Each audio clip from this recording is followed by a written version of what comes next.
segera dikabulkan doanya. Juga bukan sebuah bukti bahwa dia adalah hamba yang dicintai, karena terkadang itu istidraj.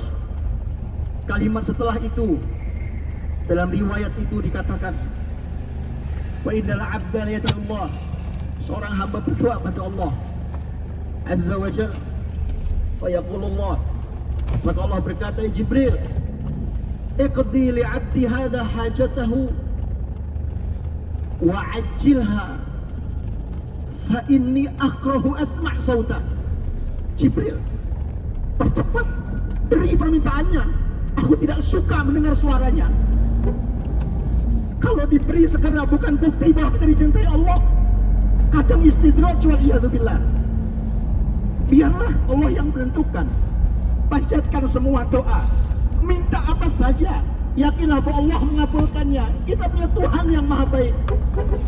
Allah punya cara, Allah tahu kapan yang waktu yang tepat untuk mengabulkan doa-doa kita. Belajarlah dari para nabi. Para nabi dan rasul mengajarkan kita sebagaimana dicantumkan dalam Al-Quran Al-Karim. Allah Subhanahu wa ta'ala mengisahkan tentang Nabi Musa alaihissalam saat Musa dikejar oleh Fir'aun dengan bala tentara dan dengan semua keangkuhannya. Target mereka pasti menghabisi Musa alaihissalam dan seluruh Bani Israel. Ketika mereka terdesak di lautan, tidak ada jalan lagi, dan begitulah kadang Allah memberikan solusi. Ada di ujung peristiwa, ketika semua sudah tidak mungkin lagi, semua tidak ada yang berani menganalisa, memprediksi bahwa kita akan berhasil, tapi Allah ada. Kita punya Allah. Mengapa kita tiba-tiba menjadi orang yang tidak punya Allah? Kemana husnuzan kita? Kemana baik sangka kita? Mengapa kita menyerah dengan semua analisa manusia? Mengapa kemudian kita hanya mengatakan bahwa yang dianalisa oleh para ahli adalah segalanya? Mereka manusia seperti kita. Mereka punya ilmu, kita punya ilmu. Yang membedakan kita punya Allah Subhanahu wa ta'ala. Falamma tara al-jam'an qala ashabu Musa inna lamudrakun. Ketika dua kubu sudah berhadapan, sudah saling melihat antara Musa dan Bani Israel dengan Fir'aun dan pasukannya. Di depan Musa dan Fir'aun adalah lautan, tidak ada tempat untuk berlari, sudah tidak ada solusi. Qala ashabu Musa, semua anak buah Musa, umatnya Musa berkata, inna lamudrakun. Musa, kita pasti tertangkap. Lihat kalimat Nabi yang punya husnudzon pada Allah. Musa hanya perlu mengeluarkan satu kata, tidak lebih. Kalla, kalla, tidak mungkin kita tertangkap, tidak mungkin. Inna ma'iya rabbi sayahdin, karena aku punya Tuhan yang akan memberikan aku petunjuk jalan. Itu keyakinan husnudzon di level itu. Dan hal yang semisal kita bisa baca dalam kisah Rasul kita Sallallahu Alaihi Wasallam. Nabi kita Sallallahu Alaihi Wasallam dikejar dalam keadaan ketakutan karena dihargai kepalanya dalam peristiwa hijrah beliau. Rasulullah Sallallahu Alaihi Wasallam harus bersembunyi dalam gua Tsur. Kemudian Allah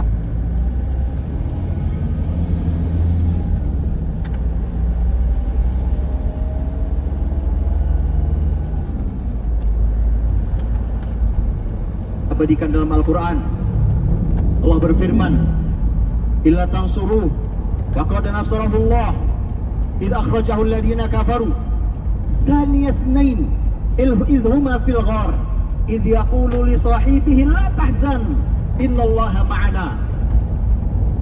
Kalau kalian tidak ada yang bisa menolong Muhammad, Allah yang menolong nabinya. Allah tidak perlu kalian. Kalau kalian pun menolong nabi, keuntungannya bukan untuk kita. Allah katakan, kalau kalian tidak ada yang bisa menolongnya, Allah yang menolong nabinya sendiri. Ketika Muhammad SAW diusir orang-orang kafir, kemudian hanya tinggal berdua. Dua orang melawan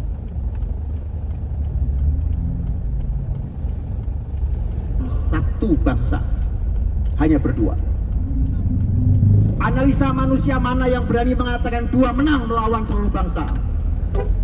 Tidak ada pakar yang berani mengatakan itu. Tapi kalau Allah mengatakan itu menang, dia akan menang. Miliki husnul dzan.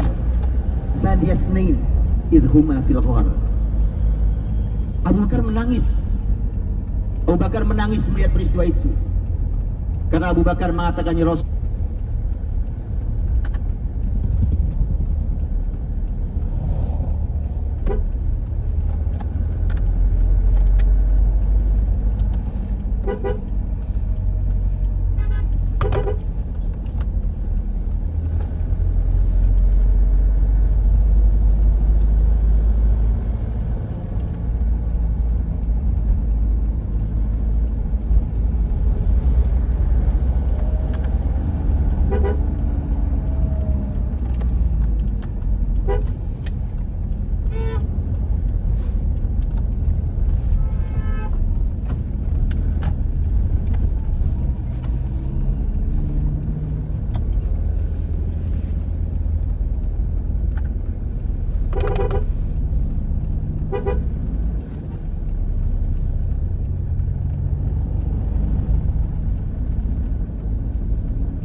Andai orang-orang ini melihat kakinya, maka mereka melihat kita. Nabi menenangkan, dalam ayat disebutkan, la tahzan innallaha ma'ana. Jangan sedih, Abu Bakar, Allah bersama kita. Di dalam hadis Nabi mengatakan, ya Abu Bakar, ma dhannuka bitsnain Allahu salisuhuma. Apa prasangkamu? Apa prasangkamu pada Allah tentang hanya ada kita berdua, tapi yang ketiganya adalah Allah? Itulah Allah Subhanahu wa ta'ala. Miliki prasangka yang baik pada Allah Subhanahu wa ta'ala. Prasangka yang baik pada Allah. Walau semua analisa manusia mengatakan tidak mungkin, semua analisa mengatakan bahwa ini mustahil. Tidak ada yang mustahil, tidak ada yang sulit bagi Allah Subhanahu wa ta'ala. Dan itu yang kita jumpai dalam sepanjang sejarah para nabi dan rasul. Belasan tahun Nabiullah Ayyub alaihissalam menderita sakit sampai dia harus kehilangan seluruh hidupnya, kehilangan hartanya, kehilangan anak-anaknya, istri yang harus pergi menjauhi dia. Disebutkan bahwa Ayyub alaihissalam harus hidup di tempat sampah masyarakatnya, dari tadinya orang kaya raya. Belasan tahun dia menderita itu. Tak pernah sekalipun Ayyub mengeluarkan kata putus asa. Karena itu bukan kamus orang beriman. Yang ada selalu adalah husnudzon, baik sangka pada Allah.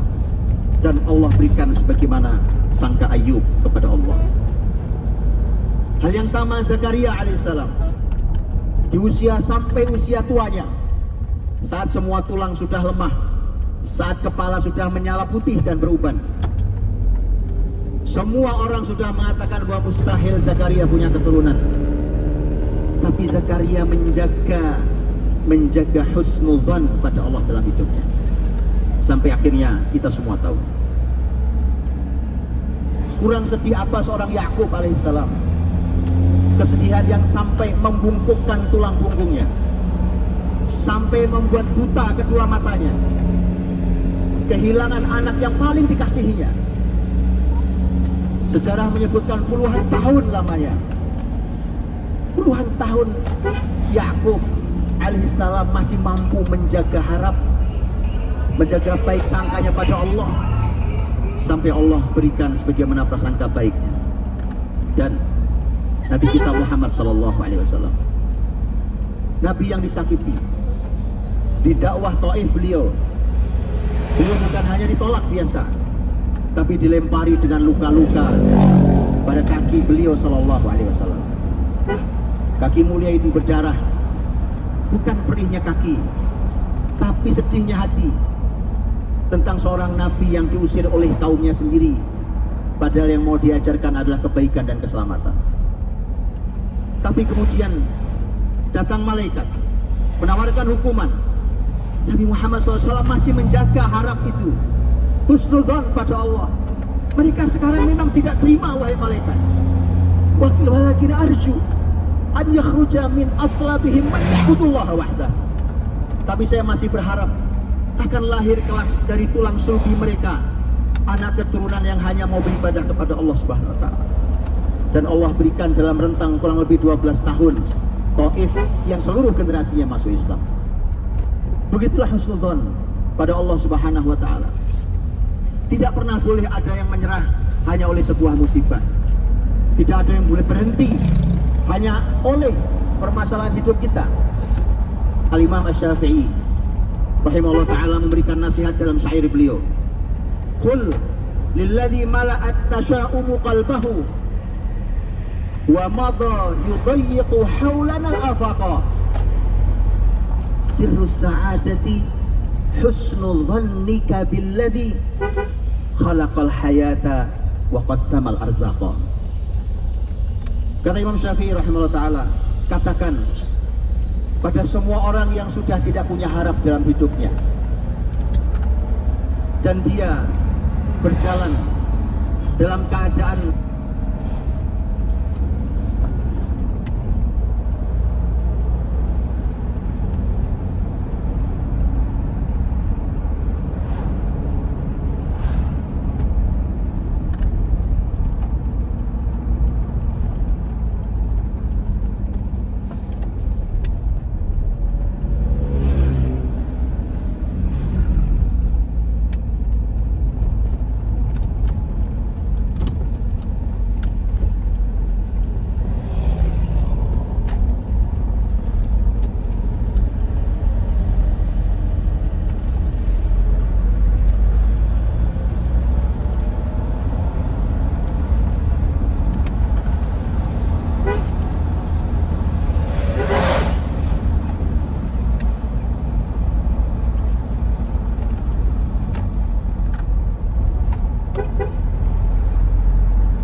sempit, membuat sempit seluruh semesta yang luas ini.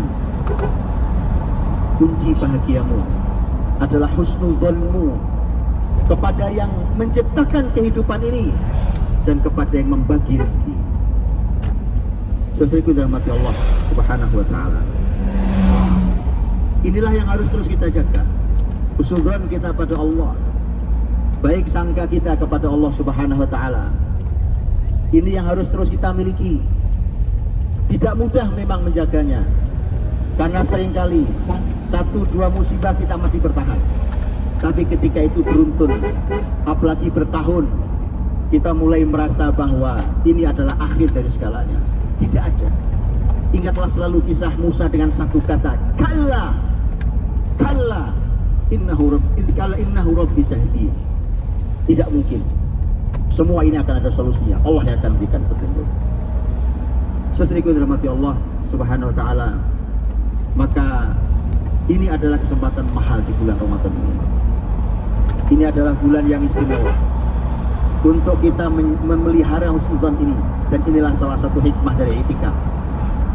I'tikaf ini mengasah ketajaman roh dan spiritual kita, menguatkan kembali hubungan kita dengan Allah Subhanahu wa taala. Yang salah satunya adalah kembali membesarkan husnudzon, baik sangka kita pada Allah Subhanahu wa taala. Sekali lagi, tidak ada yang mustahil bagi Allah Subhanahu wa taala. Tidak ada yang sulit bagi Allah Subhanahu wa taala. Wa ma dzalika 'alaihi bil aziz. Tidak ada yang sulit bagi Allah, tidak ada yang rumit bagi Allah. Semuanya mungkin. Mengapa kita tidak berani meminta?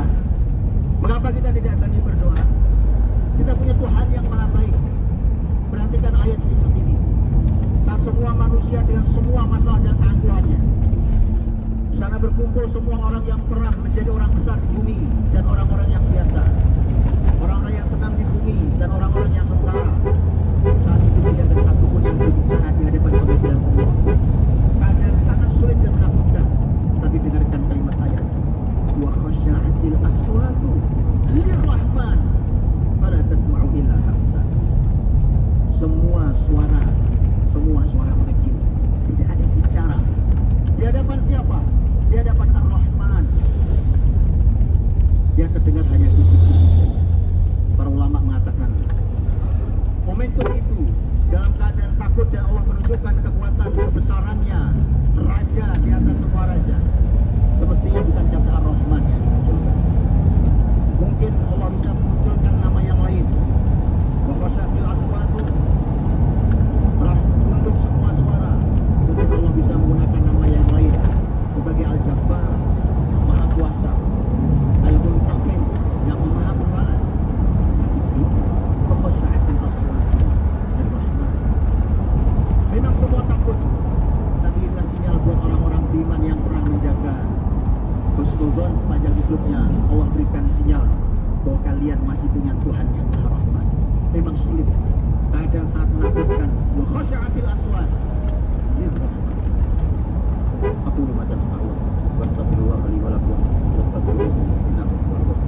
Yang satu lagi dia berjalan sambil menundukkan kepala ke kanan ke kiri. Allah berfirman, "Ud'u ibadi." Panggil itu hambaku kesini lagi dua-duanya. Dipanggil orang yang tidak ragu masuk ke neraka dipanggil. Apa yang membuatmu tidak ragu masuk neraka kembali? Bukankah kamu sudah merasakan apinya? Orang ini menjawab, karena dia tahu betul di dunia pelaku dosa. Dia berkata, "Ya Allah, saya sudah merasakan apinya dosa. Buruk rasanya dosa untuk saya. Rasanya buruk sekali. Itu karena aku ingkar kepadamu, karena aku nggak mau taat kepadamu. Aku tidak mau terjatuh dalam murkamu ketika kau perintah masuk neraka.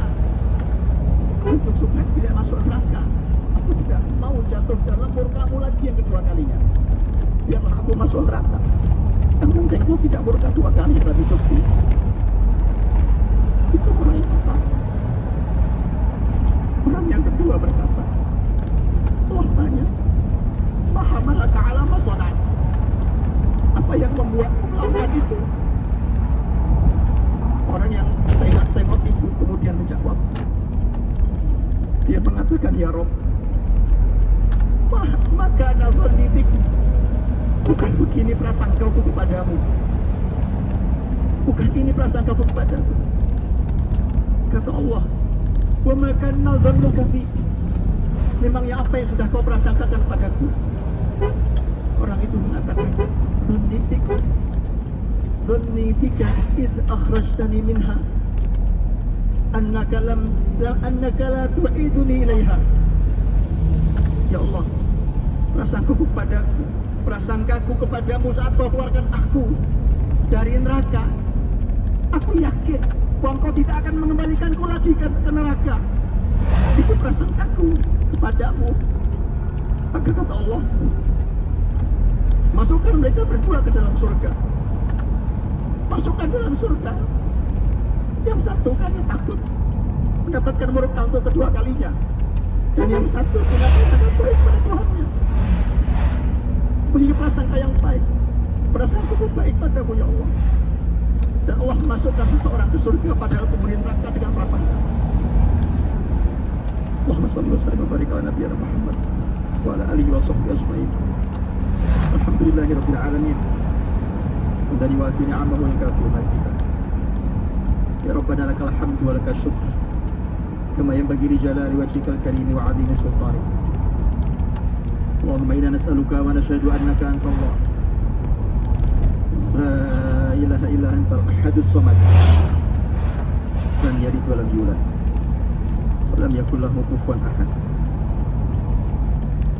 Allahumma ati nufusana taqwaha wa zakkiha anta khairu man zakkaha anta waliyuha wa maulaha. Allahumma inna nuhsinu dhanna bik.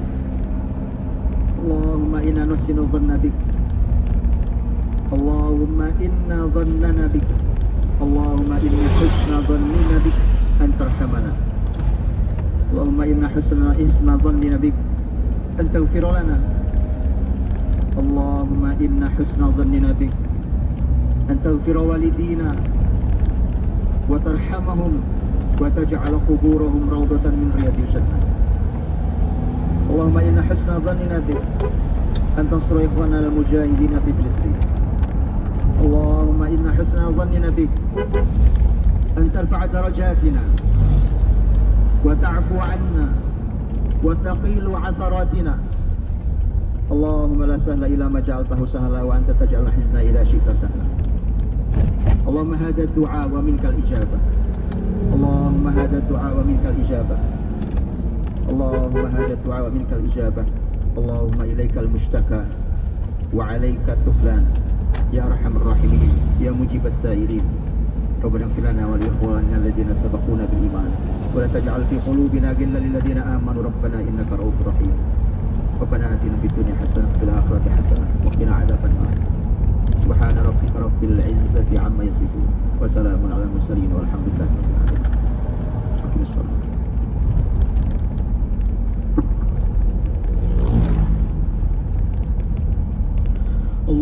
أكبر الله أكبر.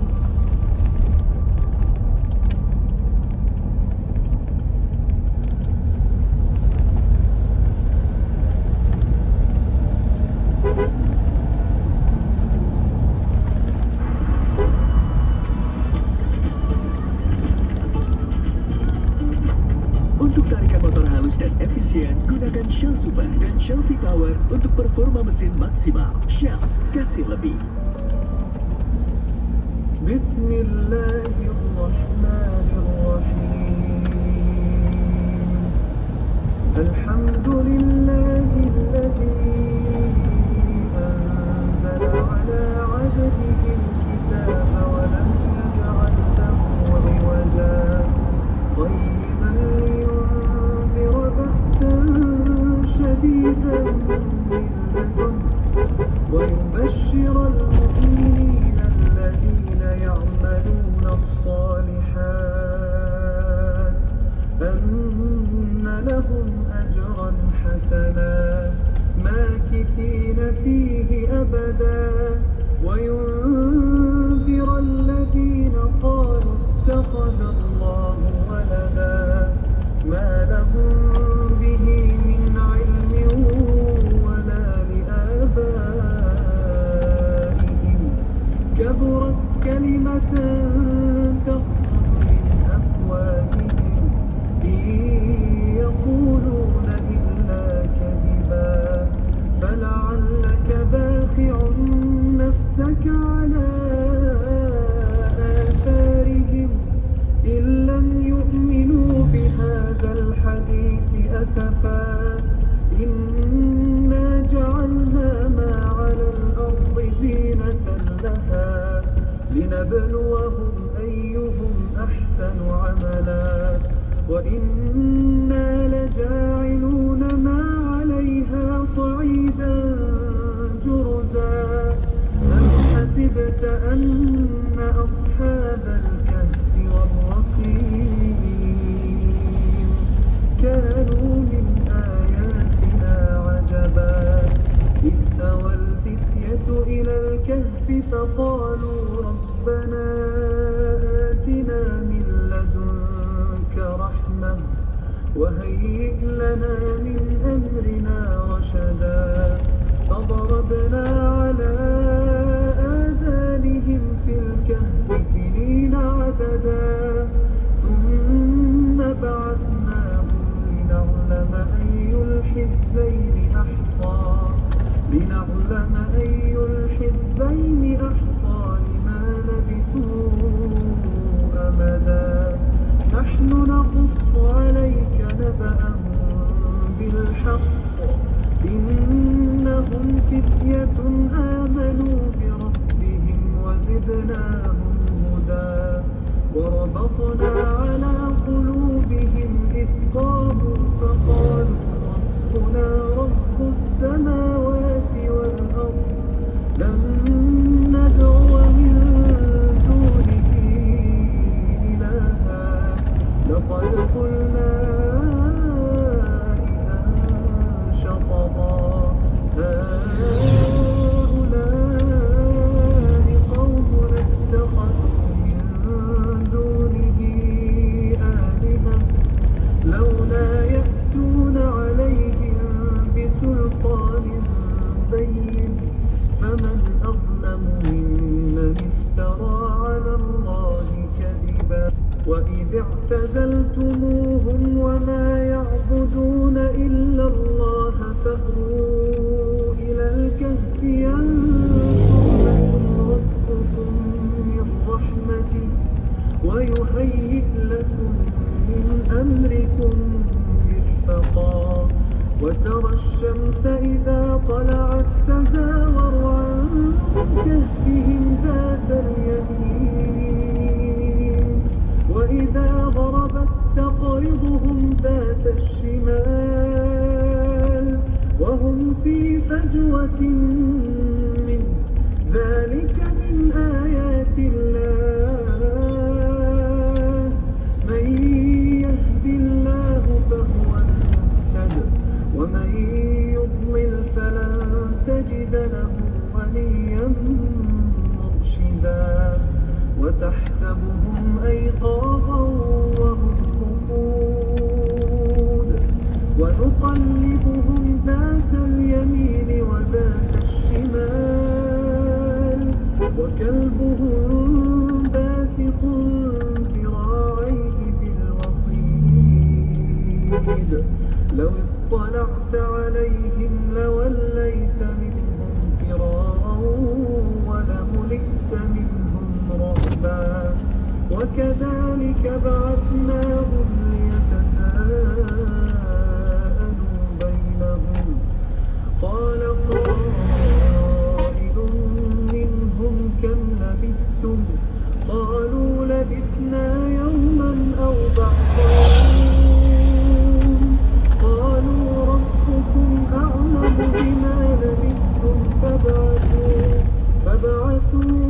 أحدكم بورقكم هذه إلى المدينة فلينظر أيها أزكى طعاما فليأتكم برزق منه وليتلطف ولا يشعرن بكم أحدا إنهم إن يظهروا عليكم يرجوكم أو يعيدوكم في ملتهم ولن تفلحوا إذا أبدا وكذلك أعثرنا عليهم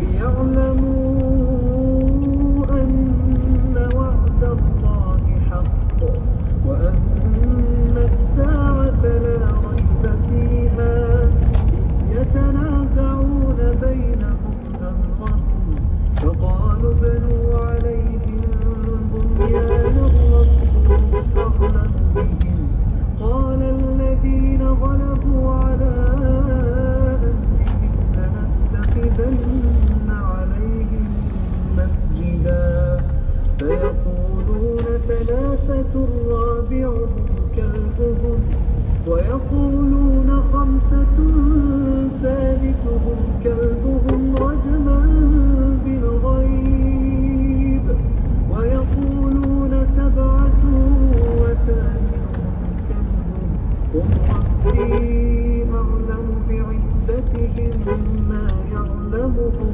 إلا قليل فلا تمار فيهم إلا مراء ظاهرا ولا تستفت فيهم منهم أحدا ولا تقولن لشيء إني فاعل ذلك غدا إلا أن يشاء الله واذكر ربك إذا نسيت وقل عسى أن يهديني ربي لأقرب من هذا رشدا ولبثوا في كهفهم 300 سنين وازدادوا تسعا قل الله أعلم بما لبثوا له غيب السماوات والأرض أبصر به وأسمع ما لهم من دونه من ولي ولا يشرك في حكمه أحدا واتل ما أوحي إليك من كتاب ربك لا مبدل لكلماته ولن تجد من دونه ملتحدا واصبر نفسك مع الذين يدعون ربهم بالغداة يريدون وجهه ولا تعد عيناك عنهم تريد زينة الحياة الدنيا ولا تطع من أغفلنا قلبه عن ذكرنا واتبع هواه وكان أمره فرطا وقل الحق من ربكم فمن شاء فليؤمن ومن شاء فليكفر أعتدنا للظالمين نارا أحاط بهم سرادقها وإن يستغيثوا يغاثوا بماء كالمهل يشوي الوجوه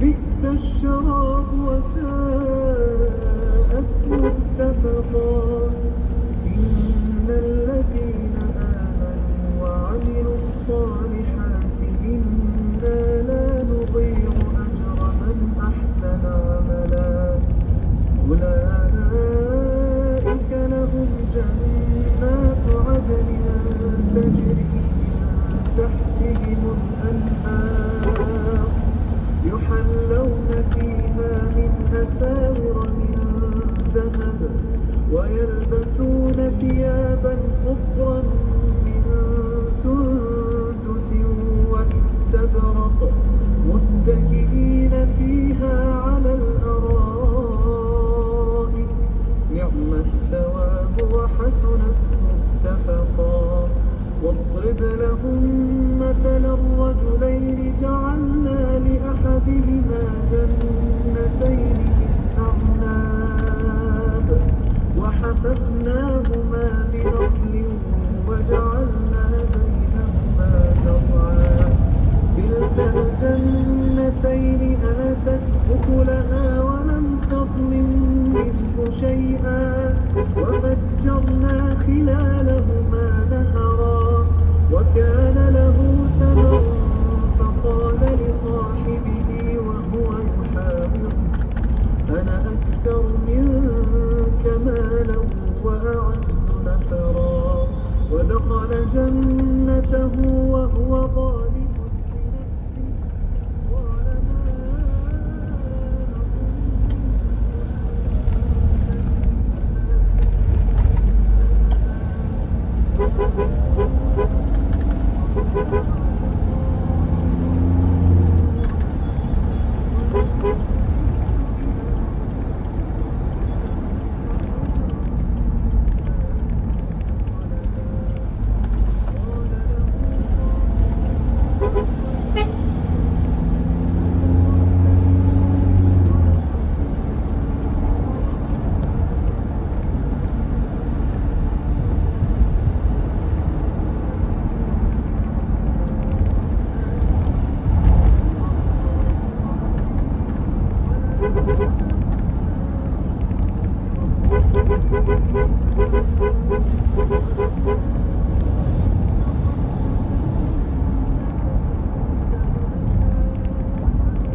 Thank you.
Alhamdulillah, sip.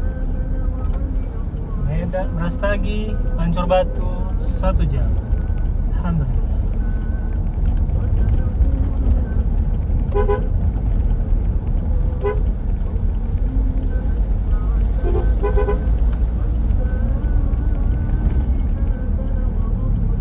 Good job guys, alhamdulillah.